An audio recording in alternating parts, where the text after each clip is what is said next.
Les gens ne comprennent que rarement cette connexion. Pour mes proches, on ne vit pas ensemble, on n'a pas de compte commun, etc.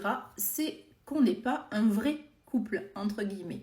Je suis Sophie Patterson, je suis coach en dev perso et spécialiste des questions sur les profils d'attachement anxieux, évitants, chaotiques. Je travaille aussi sur les questions de confiance en soi et d'estime de soi.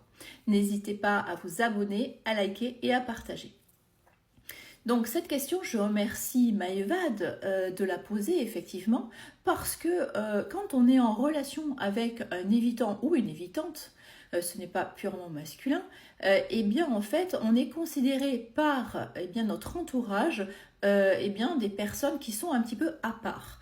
C'est-à-dire qu'en fait, comme on ne rentre pas dans un cadre conventionnel, dans une case sociétale, on est un petit peu regardé comme des bêtes curieuses en se disant, mais enfin, la pauvre fille, elle se fait vraiment avoir parce que il ou elle n'en a rien à faire d'elle ou de lui.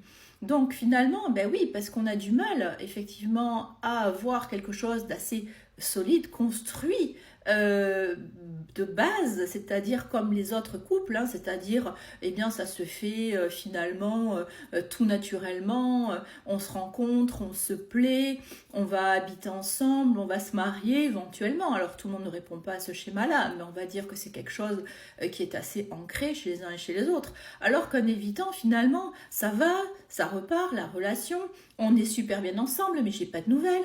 Donc finalement, l'extérieur n'arrive pas à saisir ce qui se passe. Un coup, on est ensemble, un coup, la personne, elle est au bout de sa vie parce qu'elle a plus de nouvelles. Donc qu'est-ce qu'elle fait? Parce qu'elle se sent seule et puis elle comprend pas, pour peu qu'elle connaisse pas le profil d'attachement évitant.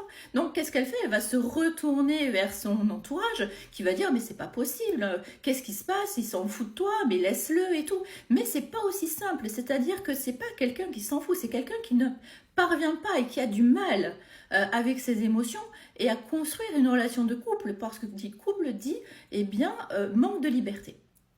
Donc, si effectivement vous êtes dans ce genre de relation, n'hésitez pas à me faire des commentaires et à lire et à regarder aussi toutes mes vidéos qui sont sur ces thématiques-là. Ça pourra probablement vous aider.